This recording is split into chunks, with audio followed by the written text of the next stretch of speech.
الإيمان والإسلام أشهد أن لا إله إلا الله وحده لا شريك له وأشهد أن محمدا عبده ورسوله لا نبي بعده اللهم صل وسلم على سيدنا محمد وعلى آله وصحبه أجمعين يا أيها الناس اتقوا الله حق تقاته ولا تموتن إلا وأنتم مسلمون رب اشرح لي صدري ويسر لي أمري واحلل عقدة من لساني يفقهوا قولي أما بعد. Bersyukur kepada Allah Subhanahu wa taala yang mana Allah pada maghrib yang mulia ini kita masih diizinkan olehnya hadir pada tempat yang sangat mulia ini dalam rangka sama-sama kita berubudiyah kepadanya, melaksanakan sholat maghrib secara berjamaah, kemudian melanjutkan pengajian kita di setiap habis maghrib pada Sabtu malam Ahadnya. InsyaAllah mudah-mudahan Allah selalu memberikan istiqamah kepada kita semuanya. Selawat beriring salam sama-sama kita alamatkan kepada junjungan alam Nabi besar Muhammad sallallahu alaihi wasallam, kepada para al dan sahabat-sahabat beliau sekalian, kepada para tabi'in, tabi'in, ulama mutaqaddimin, ulama mutaakhirin, sampai kepada ulama-ulama yang mu'tabar di sisi Allah Subhanahu wa taala. Yang mulia dan yang dimuliakan Allah, imam masjid yang kita cintai. Yang mulia dan yang dimuliakan Allah, guru-guru kami, orang tua kami yang hadir pada malam yang mulia ini. Fadhil hormat kami kepada seluruh para jamaah sidang majelis yang dipilih oleh Allah Subhanahu wa taala. InsyaAllah pada malam yang mulia ini kita akan melanjutkan pembahasan siapa sih itu orang yang alim, atau yang disebut dengan orang yang berilmu, yang lebih mudah difahami adalah para ulama. Maka lanjutan daripada hadis Rasulullah sallallahu alaihi wasallam. Waqala Rasulullah sallallahu alaihi wasallam, "Naumun alim khairun min ibadatil jahil." Dalam satu hadis Rasul menyebutkan tidurnya orang yang berilmu. Nah, ini tidurnya orang yang berilmu lebih baik daripada ibadahnya orang awam. Kita orang umum ini ibadah. Nah, ibadahnya kita tak berhenti ibadah kita. Ternyata tidur orang alim, tidur orang yang berilmu lebih mulia, lebih baik daripada berbuatnya ibadah orang yang awam. Kenapa seperti demikian? Karena satunya orang yang alim fikih lebih berat musyakkahnya bagi syaitan daripada 1000 orang yang ahli ibadah. 1000 orang ahli ibadah, rajin betul sholatnya, rajin betul puasanya, tapi tak begitu paham ilmu. Nah, jadi orang yang tak paham ilmu, tak begitu mengerti ilmu, ibadahnya sampai 1000 orang lebih musyakkah bagi syaitan daripada seorang yang alim yang paham ilmu agama. Seorang yang alim, sebut alim, faham ilmu agama, ilmu syariat, dia memahaminya, maka disebut dengan ulama. Kalau alim bisa jadi kita paham ilmu apa yang kita kerjakan. Kita mau sholat, paham ilmu sholat. Kita mau puasa, paham ilmu puasa. Kita mau bayar zakat, ngerti ilmu bayar zakat. Itu bisa jadi disebut alim. Tapi bila disebut dengan ulama, itu menguasai. Makna ulama adalah kumpulan daripada alim. Alimnya dia memahami, maka ujungnya disebut dia sebagai orang yang paham ilmu, maka disebutlah ulama. Nah, maka Rasul menyebutkan dalam hadis yang sahihnya, seorang alim yang tidur lebih baik daripada ibadahnya orang awam. Orang yang jahil, namun alim khairun min ibadatil jahil. Maka dipisahkan, dihikayatkan, diceritakan pada suatu ketika Rasul keluar pada sholat malamnya.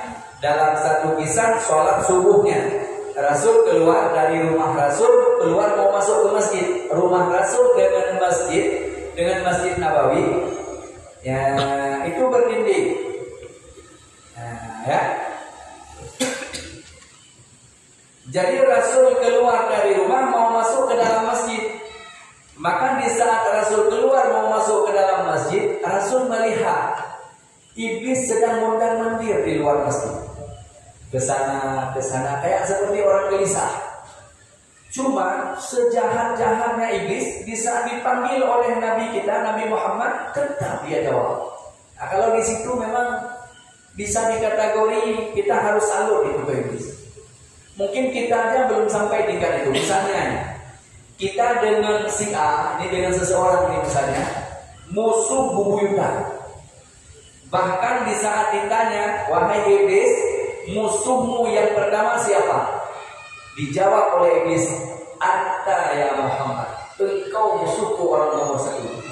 Nah, tapi di saat Rasul memanggilnya, Rasul tengok ini iblis mondar-mandir di luar. Rasul berkata, iblis, tetap dia jawab, ya Muhammad, kira-kira kalau kita, misalnya ini musuh kita dengan orang itu, dipanggil kita, dipanggil. Di saat dipanggil, kira-kira kita jawab atau kita pura-pura tak dengar? Jawabannya jujur aja kita kalau misalnya kita panggil nih, ini musuh dengan mineral, kira-kira mineralnya jawab nggak? Pasti dia pura-pura tak dengar, atau pasti seperti itu. Kalau di situ berarti baik si mineral atau baiknya si iblis? Kalau di situ bisa dikategori memang lebih baik, baik sikap dia. Walau dia musuh bebuyutan dengan Rasulullah, tapi di sana dipanggil tetap dia tahu. Ya Muhammad, kenapa engkau di situ? Apa kata iblis? Muhammad, rencana saya mau masuk ke dalam masjid. Itu kan di dalam masjid kan ada dua orang itu. Yang satu sedang ibadah, yang satu sedang tidur. Saya mau masuk ke dalam masjid, mau ganggu orang yang sedang sholat itu. Rasul bertanya, lalu kenapa engkau tak masuk? Ini bukan berarti Rasul tak paham, tapi untuk menzahirkan syariat. Ini di saat Rasul tanya, bukan Rasul tak tahu. Karena bagi Rasul itu tak ada yang tersembunyi. Depan, belakang itu tak ada yang tersembunyi bagi Rasul. Nah, tapi Rasul bertanya kepada iblis, kenapa engkau tak masuk? Ini untuk menzahirkan syariat. Dijawab oleh iblis, Muhammad, itu masalahnya. Itu di dalam kan ada dua orang. Yang satu sedang sholat, yang satu sedang tidur. Nah, saya masuk mau mengganggu orang yang sholat itu. Maka Rasul bertanya, kenapa engkau tak masuk? Engkau kan mau masuk ke dalam masjid, mau ganggu orang yang sedang sholat itu. Kenapa engkau tak masuk? Nah, itulah masalahnya. Karena di samping orang sholat itu ada orang yang tidur satu. Jadi apa urusannya orang tidur itu? Itulah masalahnya. Yang tidur itu adalah orang alim. Yang ibadah itu orang-orang biasa-biasa saja. Bagi saya itu orang yang ibadah itu gampang. Tapi yang tidur itu masalahnya. Kalau saya masuk dan diganggu sholat dia, selesai masalah. Tapi bangun yang tidur itu, meluruskan sholat dia lagi, hanguslah saya. Makanya saya ini harus mikir-mikir kalau mau masuk ke ini. Nah, maka disebutlah oleh Rasul, namun alim min ibadatil jahil. Tidurnya orang alim lebih baik daripada ibadahnya orang awam. Nah, makanya setidak-tidaknya andai kata kita tidak jadi ulama, alim saja dalam setiap ibadah itu sudah mulia. Kita mau sholat, paham ilmu sholat. Kita mau bayar zakat, mengerti ilmu bayar zakat. kita mau apa lagi? Mau haji atau mau umroh, kita sudah paham dulu ilmunya, sudah manasik dulu, sudah mengerti dulu. Nah, maka di saat kita berbuat, bukan lagi kita meraba-raba, bukan lagi kita tiru-tiruan, bukan lagi kita ikut-ikutan, tetapi kita mengerjakannya berdasarkan ilmu.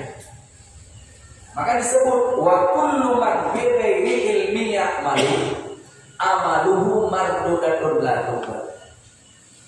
Orang yang beramal, yang melakukan satu amalan, tidak disertai amalan itu dengan ilmunya, maka amalan tersebut ditolak mentah-mentah oleh Allah nanti di akhirat.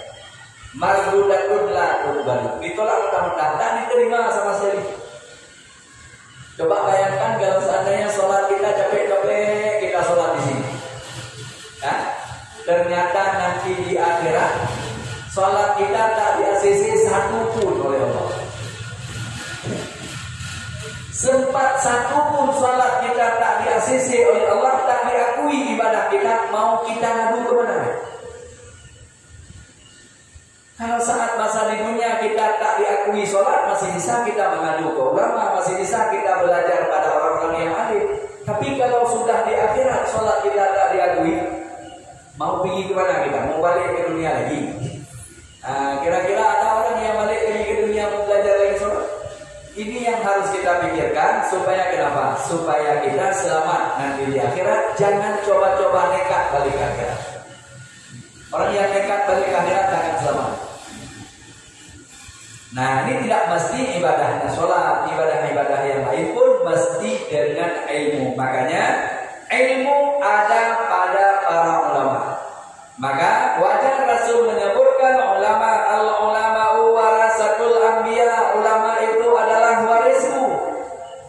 Jangan menyakitinya karena sama kalian seperti menyakitiku, kata Rasul. Ya, kalau menyakitiku berarti engkau sama seperti menyakiti Allah. Kalau menyakiti Allah, maka jelaslah na'udzubillah tempat nanti di akhirat di neraka. Nah, makanya penting untuk kita hadirkan siapa sih itu ulama, maka kita harus kenal. Ibarat bahasanya, kalau kita tak kenal, ada ya? Ini benar pepatah itu. Tak kenal tak sayang makanya tak cinta. Makanya harus kita kenal dulu siapa sih itu ulama. Ulama itu adalah orang yang memahami semua ilmu, maka disebut ulama. Andai kata dia paham ilmu untuk sholat saja, dia paham ilmu untuk zakat saja, itu namanya alim. Alim dia tentang sholat, mengerti dia tentang zakat, mengerti dia tentang puasa, haji, umrah, dia mengerti, maka disebut dia alim. Nah, ini adalah menunjukkan satu kisah hikayat hadis yang menguatkan naumun alim khairun min ibadatil jahil. Kemudian di dalam hadis selanjutnya Rasulullah menyebutkan, waqala Rasulullah sallallahu alaihi wasallam, barang siapa yang menuntut dia akan sesuatu bab sahaja daripada para ulama, orang-orang yang alim, karena niat untuk mengajarkan manusia. Nah, ini belajar kita misalnya ini satu bab saja, tapi dengan niat nanti balik ke rumah aku ajarkan istriku. Dengan niat kita belajar untuk mengajarkan orang lain. Saya belajar satu ilmu, kalau saya sudah tahu nanti saya akan ajarkan kepada keluarga. Jangan ke orang lain dulu misalnya. Nanti kalau orang lain dibilang soalnya. Nah, ini baru ikut pengajian tengku aja baru berapa malam pulang ceramah saya pula. Jadi nanti disebut kita apa namanya bahasa sekarang soalim ya. Nah, ini soalim lah. Aku tahu dirimu. Wah, udah patah langsung mental kita kalau dia sebut ini. Aku tahu dirimu. Padahal nggak boleh itu kita patah mental. Nah, kalau ada orang yang ngomong aku tahu dirimu, kita harus balas. Aku juga lebih mengenal dirimu. Jadi kalau kita bahas lagi kepada yang itunya, oh berarti kita sama-sama tahu. Kalau sudah sama-sama tahu, berarti ayo kita sama-sama belajar ilmu biar sama-sama kita lebih tahu lagi. Seperti itu. Karena untuk dipilih menjadi berada di halaqah ilmu bukan hal yang gampang. Bukan hal yang gampang. Jangan pikir, itu kan pengajian gampang itu. Enggak. Bukan hal yang gampang itu. Coba kalau seandainya Allah mau pilih kita semuanya, wah, luar biasa. Nggak dipilih oleh Allah itu. Tidak akan semuanya dipilih. Yang dipilih oleh Allah itu benar-benar orang pilihan. Di mana saja majelis ilmunya, nggak mesti di sini, nggak mesti di mana saja. Untuk dipilih oleh Allah berada di dalam majelis ilmu itu bukan sembarangan orang. Kenapa? Karena peluang mendapatkan kasih sayang Allah di majelis ilmu itu 90%. Kalau seandainya dihitung dengan persentasenya. Karena kita nanti di akhirat masuk surga bukan dengan ibadah. Jangan pikir dengan sholatnya rajin, dengan puasanya rajin, sedekahnya rajin, hajinya tiap tahun, umrahnya tiap bulan. Bukan dengan itu masuk surga. Dengan mimpi itu, bukan dengan masalah itu masuk surga. Belum terbayar surga kalau dengan ibadah kita. Tapi masuk surga di akhirat hambanya Allah itu dengan kasih sayangnya Allah. Dengan itu masuk surga. Cuma untuk peluang menggapai kasih sayang Allah itu 90%. Andai kata kita hitungkan dengan persentasenya, 90% peluang mendapat kasih sayang Allah di majelis ini. Coba bayangkan tinggal 10% lagi. Itu semua kita pertaruhkan di sini. Rajin bersedekah dalam 10%. Rajin puasa, rajin ibadah, rajin kemana saja, rajin kita berbuat. Itu semuanya berada di dalam 10% itu kita rebut kasih sayang Allah. Tapi 90% kita dapati kasih sayang Allah dalam majelis ini. Makanya bukan sembarangan itu, iblis tidak akan pernah tinggal diam. Jangankan dari rumah timbul inisiatif kita sendiri. Wah, ada pengajian nih. Malam ahadnya setiap malam ahad habis maghrib ada pengajian. Ayo dari rumah kita ke masjid. Jangankan timbul inisiatif dari rumah ke masjid, sudah sampai ke masjid pun dibisik oleh setan. Pulang sana, kamu kan belum makan. Betul Ali ya? Betul Ali. Pulang sana, kamu kan sama seperti itu. Dibisik oleh setan. Atau memang tidak ininya, pasti kita dulunya ininya. Kesini nggak pas, kesini nggak pas, ujungnya pulang ya.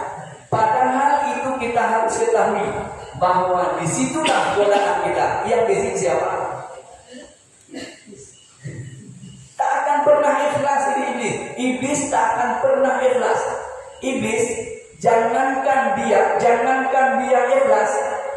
Yang penting caranya dia halang dulu. Kalau dia tak sanggup halang kita kepada perbuatan yang besar, dia akan halang kita perbuatan yang kecil.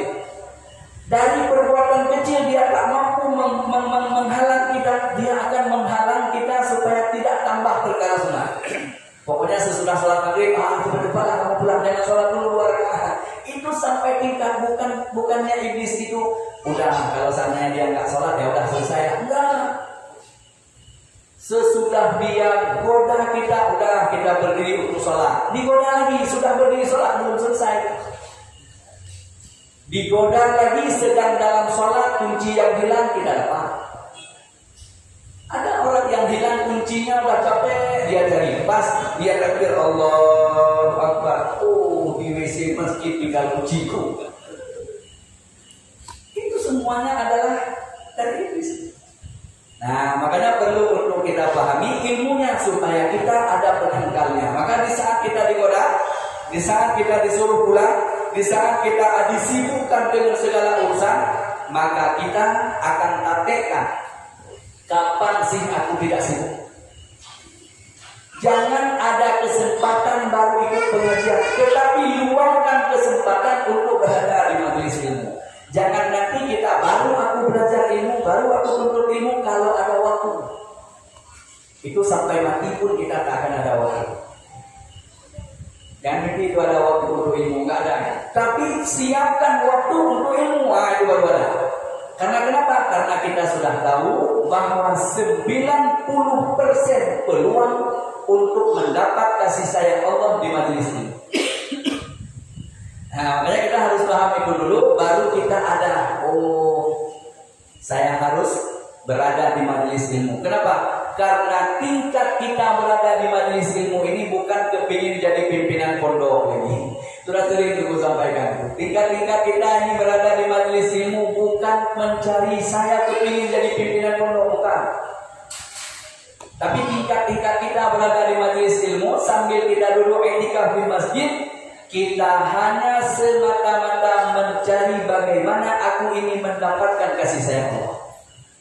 Karena dengan kasih sayangnya lah nanti di akhirat kita masuk surga. Maka perlu untuk kita hadirkan ilmu itu supaya kita ada peluang besar dalam mendapat atau meraih kasih sayang Allah. Nah, makanya disebut barang siapa yang menuntut dia satu bab saja dari ilmu yang dia tuntut, ingin dia memahami ilmunya satu bab saja daripada ilmu, mengenal dengannya dia. Kemudian sesudah dia mendapatkan ilmu, untuk mengajarkan kepada orang lain, kasih tahu kepada orang lain, kasih tahu dia kepada orang lain. Nah, maka di saat dia sudah mendapatkan ilmu dan dia niat untuk mengajarkan ilmunya kepada orang lain, maka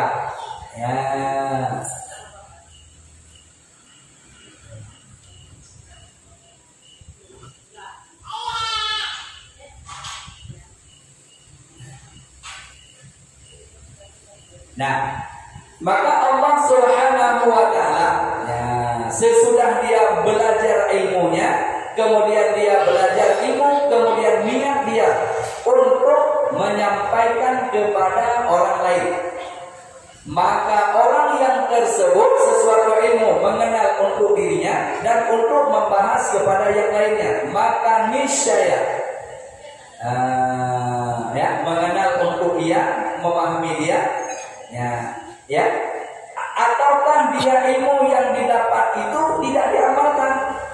Dia mendapatkan ilmu tapi ada niat untuk mengajarkan kepada yang lain, tapi dia tidak mengamalkan ilmu itu.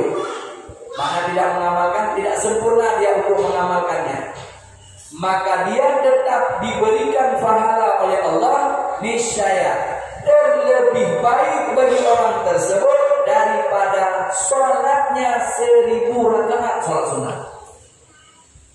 1000 rakaat sholat sunnahnya masih lebih mulia orang yang berada di majelis ilmu dengan niat kalau aku tahu nanti aku sampaikan ke orang lain, tapi dia tak amalkan itu ilmunya. Dalam arti tak amal, dia tak bisa berbuat seperti yang dia pahami sebelumnya. Sekedar dia tahu, tapi kalau ada orang lain yang ininya dia sampaikan. Atau dia belajar memang untuk disampaikan kepada yang lainnya, tapi dia sendiri tak mampu untuk diamalkannya. Namun tetap niscaya diberikan oleh Allah kepadanya, andai dia sholat 1000 rakaat sholat sunat, maka masih lebih baik dia berada di majlis ini. Apalagi untuk diamalkan. Diamalkan sesudah dia tahu, diamalkan lagi. Dia tahu, kemudian dia amalkan, kemudian disampaikan lagi ke orang lain. Itu lebih lagi. Ini tadi tak bisa diamalkan, dia sekedar tahu. Tapi kalau ada orang lain, dia bisa menyampaikannya. Maka dia dihitung andai dia sholat 1000 rakaat sholat sunat, masih lebih hebat dia, masih lebih baik dia berada di majelisnya ini. Nah, kemudian waqala Rasulullah sallallahu alaihi wasallam, barang siapa yang memulia dia, barang siapa yang memulia dia akan orang-orang yang alim, kalau disebut dengan para ulama, maka bahwasanya dia telah memuliakan akan daku, kata Rasulullah. Karena Rasul tidak ada lagi, Rasul sudah wafat. Maka orang yang memuliakan para ulama, dia sama seperti memuliakan aku. Barang siapa yang memulia dia akan daku, maka sama dia telah memuliakan Allah. Maka orang yang memuliakan Allah, maka orang yang menghormati, memuliakan dia akan Allah, maka tempatnya di dalam surga. atas barang siapa yang membenci dia para ulama, maka bahwasanya dia telah membenci akan aku, kata Rasulullah. Dan barang siapa yang membenci dia akan aku, maka bahwasanya dia telah membenci akan Allah. Dan barang siapa yang benci dia akan Allah, maka jelas tempatnya nanti di neraka. Na'udzubillah. Semoga Allah jaga kita dan keluarga kita dari api nerakanya. Sebagaimana Allah menyebutkan, ya ayyuhalladzina amanu qu anfusakum wa ahlikum nar. Jaga dirimu, jaga keluargamu dari api neraka. Salah satunya jaga diri kita, jangan jadi pembenci ulama. Jaga keluarga kita, jangan kena pembenci ulama. Nah, karena bila seandainya kita membenci para ulama atau kita termasuk dalam rombongan yang menghasut, mencaci maki para ulama, maka celakalah kita nanti di akhirat. Alhamdulillah. Nah, ini harus jaga hak kita untuk menjaga keluarga. Pertama diri kita dan keluarga kita, jangan termasuk dalam rombongan orang yang menghalang program-program para ulama, bahkan menghalang fatwa-fatwa para ulama. Kemudian waqala Rasulullah sallallahu alaihi wasallam fil hadis. Nah, ini dalam hadis yang lain, ya, sebagaimana yang dibahas tadi, ya, menuntut ilmu untuk mengajarkan manusia sudah jelas, maka dia memperoleh pahalanya seperti 70. Nah, ini diamal dan diajarkan. Barang siapa yang menuntut ilmu untuk mengajarkan ilmu kepada yang lain, menyampaikan kepada yang lain, dan mengamalkan li nafsi, sesudah dia belajar, jumpa orang lain disampaikan, kemudian dia pun diamalkan, maka diperoleh dia pahala, diberikan oleh Allah kepadanya pahala 70, ya, 70 orang daripada orang-orang yang terjun ke medan peperangan. Ya, pahalanya diberikan kepada dia sama seperti 70 orang-orang yang alim yang terjun ke medan peperangan, dan 70 orang yang alim itu yang mengajarkan ilmu kepada yang lainnya. Padahal kita satu orang belajar, mengamalkan, kemudian bila jumpa orang kita sampaikan, maka diberikan pahala kepada orang tersebut sama seperti 70 orang alim yang mengajarkan ilmu kepada yang lainnya atau yang terjun ke medan laga peperangan. Nah, kemudian waqala Rasulullah sallallahu alaihi wasallam fil hadis, barang siapa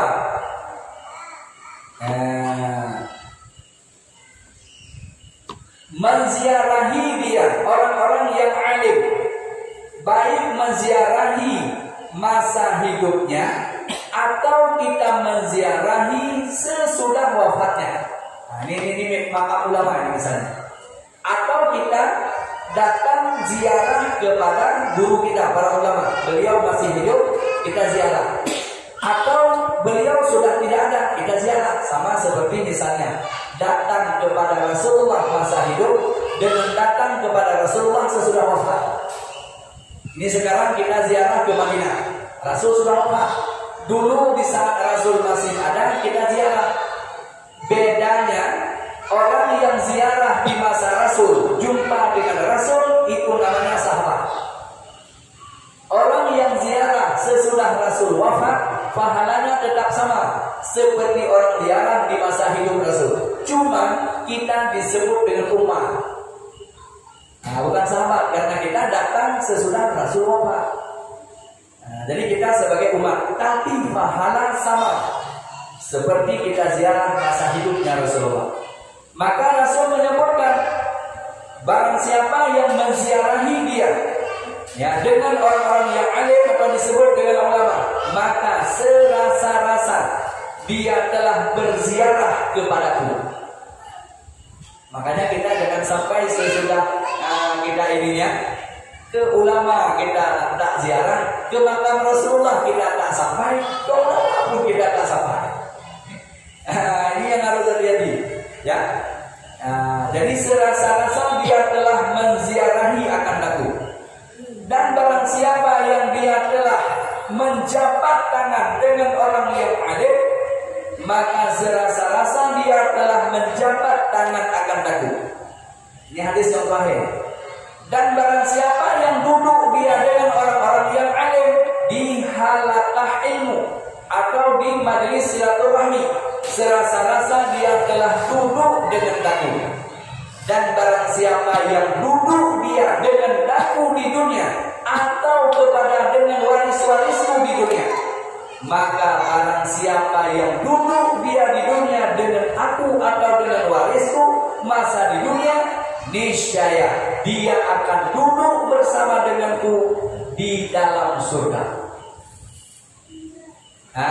Makanya duduklah dengan orang-orang yang alim. Sering-seringlah duduk dengan waris-waris Nabi. Karena orang-orang yang duduk dengan waris Nabi, maka dia akan duduk bersama dengan Rasulullah. Ini ada satu hikayah. Al-hikayah, tiba hari kiamat. Ada seorang laki-laki, ar-rijal, laki-laki yang divonis dia masuk neraka. Maka di saat dia divonis masuk neraka, maka diseretlah dia ke neraka. Ternyata di saat diseret dia ke neraka, tapi dia tetap berpaling ke belakang, melihat ke belakang. Maka di saat dia melihat ke belakang, seolah-olah rasa-rasanya dia tidak terima, mengharap keampunan dari Allah. Maka Allah memanggil Jibril, wahai Jibril, coba tanyakan kepada laki-laki itu yang dibawa oleh malaikat ke neraka, tapi kenapa dia terus melihat ke belakang? Maka Jibril bertanya, wahai laki-laki, wahai laki-laki, kenapa engkau selalu melihat ke belakang padahal engkau sudah divonis masuk neraka? Maka Jibril disuruh oleh Allah, coba tanya dia, apakah masa di dunianya dia pernah duduk dengan para ulama? Maka Jibril bertanya, wahai laki-laki, apakah masa di dunia engkau pernah duduk dengan ulama? Maka laki-laki itu menjawab, lah, tidak ada. Tidak ada. Maka Jibril bertanya lagi, apakah engkau pernah makan bersama dengan para ulama? Nah, itu juga tidak ada. Pokoknya dengan ulama makan, enggak, duduk, enggak, makan, enggak. Nah, kemudian ditanya lagi, apakah engkau masa di dunia engkau mahabbah, cinta kepada para ulama? Enggak, itu juga tidak. Senang ke ulama tidak, makan dengan para ulama tidak, duduk dengan para ulama tidak. Nah, kemudian malaikat Jibril bertanya lagi, apakah engkau masa di dunia pernah mencintai orang yang mencintai ulama? Nah, ada. Rupanya di saat ditanya yang terakhir, dia mencintai orang, orang itu mencintai ulama. Siapa dia? Istrinya. Rupanya istri dia senang dengan ulama. Istri dia anggota majelis taklim rupanya. Istrinya ini di mana ada majelis taklim hadir selalu. Tapi kalau suaminya enggak. Cuman dia tidak melarang istrinya ke majelis taklim dan dia tidak pernah menghalangi. Cuma dalam hatinya dia tak senang ke ulama, tak senang duduk dengan ulama pun tak pernah, makan juga tak pernah, jabat tangan juga tak pernah. Pokoknya kalau ulama masuk pintu ini dia keluar lewat pintu ini. Kalau ulama datang ke sana dia menghindar. Pokoknya enggak pernah duduk. Nah, ternyata dia mencintai seseorang yang orang itu mencintai ulama. Siapa orang tersebut? Istrinya. Rupanya dia mencintai istrinya cinta ulama. Maka Allah mengampuni dosa tersebut dengan sebab istrinya mencintai ulama.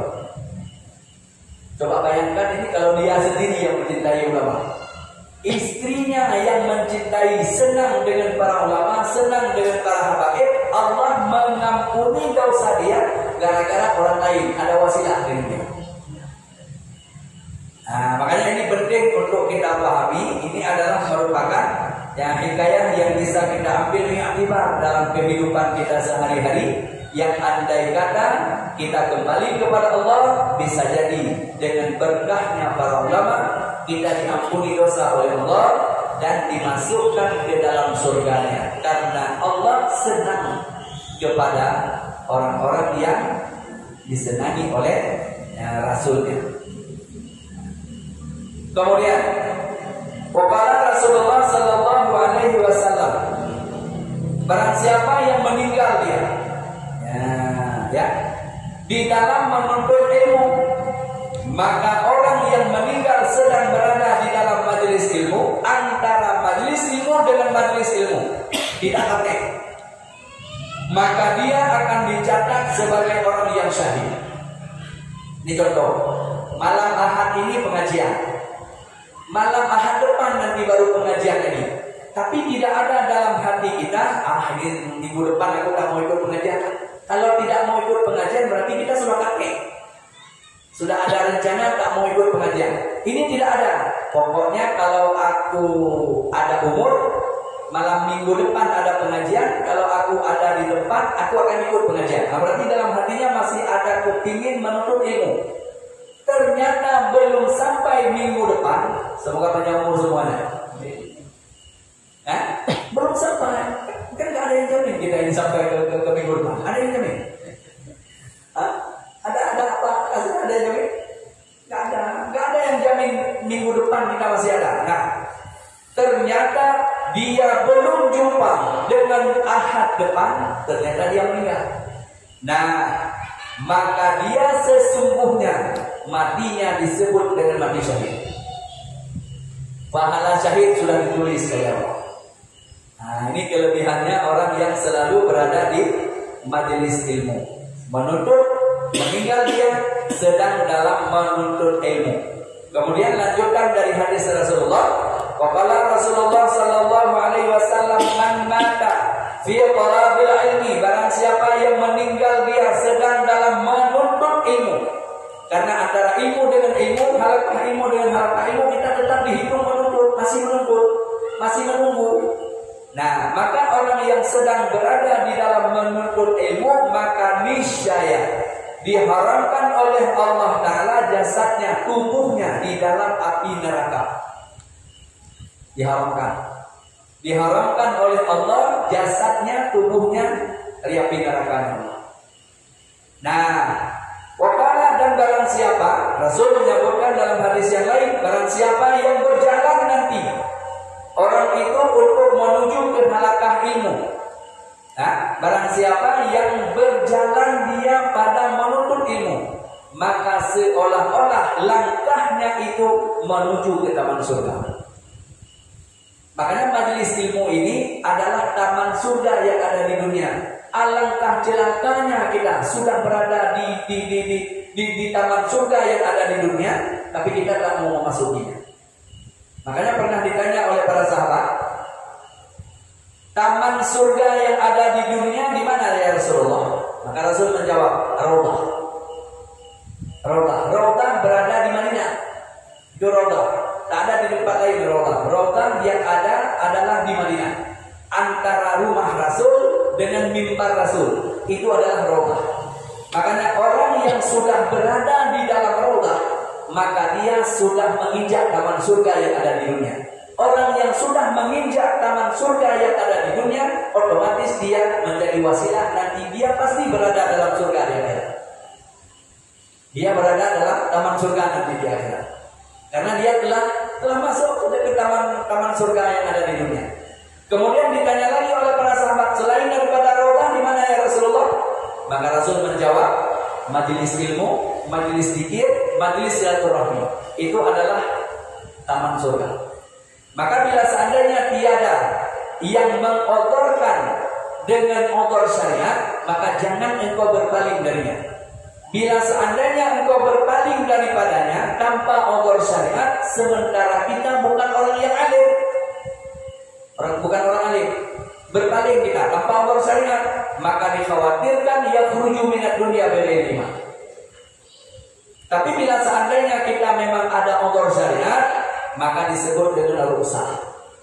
Makna ruksah dimaafkan, karena kita harus meninggalkan majelis ilmu karena dituntut untuk menafkahi keluarga, masuk kerja jam 8. Nah, ini kalau saya tunggu majelis ilmu jam 8, saya masuk kerja, sennya nanti jam 9, udah dipotong lagi 1 hari. Itu enggak juga seperti itu. Itu urusan namanya otor syariat.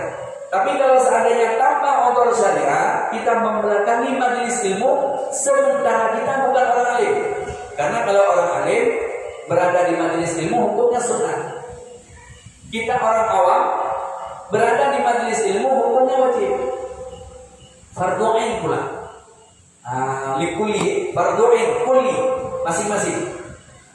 Nah, maka barang siapa yang membelakangi majelis ilmu tanpa otor syariat dan dia bukan orang yang alim, maka dikhawatirkan ia khruju minad dunya bi ghairi iman. Mati dia tak akan mampu mempertahankan iman. Alhamdulillah. Nah, tapi kalau seandainya dia orang alim, maka itu tidak ada apa-apa karena sunnah bagi dia. Udah dulu dia di pondok 20 tahun, udah dulu dia di pondok 15 tahun, enggak berada di majelis ilmu pun dia sudah menguasai ilmu, enggak masalah. Karena sunnah bagi dia berada di majelis ilmu, tapi bagi kita orang awam itu bukan sunnah, wajib kita fardhu ain. Makanya kalau tidak ada otor syariat, jangan coba-coba kita membelakangi majelis ilmu. Di mana saja, enggak mesti di sini, di mana saja kita tempat berada. Langit tempat kita bernaung, bumi tempat kita injakin. Andai ada majelis ilmu yang kita dengar, kita lihat bahwa tidak melenceng dengan akidah ahli sunnah wal jamaah as-syariah, maka wajib. Kecuali memang itu adalah pengajian yang bertentangan dengan ahli sunnah wal jamaah, itu nggak masalah, karena itu adalah merupakan fitnah pendidikan. Nah, ini yang perlu untuk kita hadirkan, kita pahami. Kenapa? Karena benar-benar di akhirat tak akan masuk surga orang yang tak ada ilmu. Di atas gerbang pintu utama surga, sebelum masuk kepada surga-surga yang sudah ditentukan namanya, ada Raudatul Jannah, ada Raudatul macam-macam. Ada surga Firdaus, ada surga Jannatul Ma'wa, ada surga Jannatul Naim, ada surga 8 pintu surga. Sebelum masuk ke dalam 8 pintu surga, ada gerbang utama menuju ke surga dulu. Nah, maka di atas gerbang utama itu la yadkhulul jannah illa bi ilmin. Tak boleh masuk ke situ bila kita tak membawa ilmunya. Nah, ilmu ada pada para ulama. Maka kita harus kenal, harus kita tahu siapa itu para ulama. Ulama itu adalah waris daripada para nabi. Kemudian hadis yang terakhir, Rasul menyebutkan, Waqala Rasulullah sallallahu alaihi wasallam fil hadis, barang siapa yang menolong dia atas orang-orang yang sedang menuntut ilmu, dan jikalau dia menolongnya dengan sesuap nasi sekalipun, niscaya Allah akan memberikan akan dia pahala seumpama bukit Uhud. Jabal Uhud. Ada yang sudah lihat Jabal Uhud? Jabal Uhud itu ada di Madinah. Itu satu-satunya jabal nanti yang kita lihat di surga. Yang syahidnya Hamzah pamannya Rasulullah. Itu satu-satunya jabal yang namanya Gunung Uhud. Itu berada di Madinah. Lebarnya 3 km, jauhnya 7 km. Nah, tidak ada bukit, tidak ada jabal yang bisa mengalahkan Jabal Uhud di Madinah. Maka sesuap nasi kita memberi bantuan kepada orang-orang yang sedang berada di halaqah ilmu atau yang sedang menuntut ilmu atau kepada orang-orang yang alim, maka lebih gede pahalanya sama seumpama kita diberikan pahala segede bukit Uhud. Nah, makanya kita harus paham, saudara-saudaraku, bantu orang-orang yang menuntut ilmu, bantu orang-orang yang mengajarkan ilmu. Karena benar-benar bantuan kita dinilai sangat besar pahala oleh Allah. Nah, cara bantunya bermacam-macam. Ada bantu dengan tenaga, ada bantu dengan harta, disebut dengan bil mali. Bantu bil fi'li, bantu bil mali. Ada bantu bil qauli. Bil qauli itu memberikan ide-ide.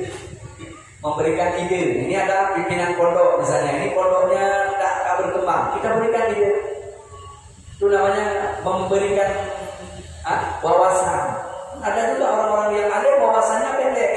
Nah, kita beri, kita yang paham kita beri. Makanya ada kita bantu dengan bil mali dengan harta, ada bantu bil fi'li. Bil fi'li itu bantu dengan tenaga. Ada gotong royong di pondok, ada gotong royong di tempat-tempat orang lain bantu. Apalagi ada para ulama, program-program para ulama untuk mencalonkan wakil-wakilnya ke parlemen bantu. Itu juga termasuk kita bantu para ulama, bantu orang-orang alim. Jangan nanti kita sepelekan, bahaya itu. Bahaya. Ini bukan kampanye, dengan kampanye nanti ini laporan kampanye pula, ini bukan kampanye. Kan karena nanti maka ini nggak kampanye, bukan. Jangan salah paham. Ini menjelaskan barang siapa yang menolong dia atas orang-orang yang menuntut ilmu atau orang-orang yang alim. Ya, jikalau dia membantunya dengan sesuap nasi sekalipun, niscaya memberikan akan dia oleh Allah Ta'ala pahalanya seumpama bukit Uhud. Ini hadis yang terakhir pada babul awwalu fi fadilatil ilmi wal ulama. Ini penting untuk kita hadirkan, saudara-saudaraku, jangan sepelekan itu. Kalau seandainya kita tak bisa bantu, jangan menghalang. Ini kita tak bisa bantu, misalnya dengan harta tak bisa bantu, dengan tenaga tak bisa bantu, dengan mali, dengan harta pun tak bisa bantu. Jangan jadi penghalangnya. Jangan udah kita tak bisa bantu, ngomong orang lain lagi, apa kau bantu dia? Hati-hati. Jadi jangan jadi kita orang yang menghalang perjuangan para ulama, karena perjuangan para ulama sama seperti menyambungkan perjuangan Rasulullah. Yang menghalang perjuangan Rasulullah siapa? Orang yang cukup terkenal, Abu Jahal dan Abu Lahab. Berarti yang menghalang perjuangan para ulama itu garis keturunannya.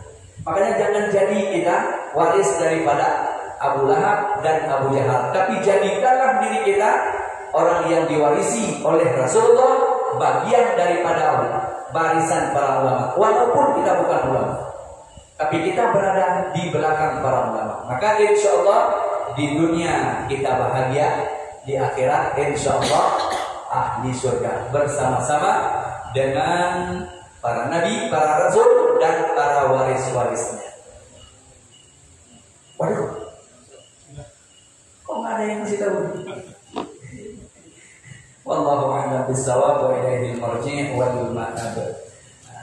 Ini sudah masuk, sudah lewat waktunya. Terima kasih, alhamdulillah. Pengajian kita pada malam yang mulia ini sudah sampai bab yang pertama, dan insyaallah nanti akan kita masuk pada bab yang kedua, fi fadilati bi qaulin la ilaha illallah. Ini yang sebut nanti kalimat la ilaha illallah ke depan akan kita bahas secara mendetail lagi. Terima kasih atas segala perhatian. Mohon maaf atas segala kekurangan.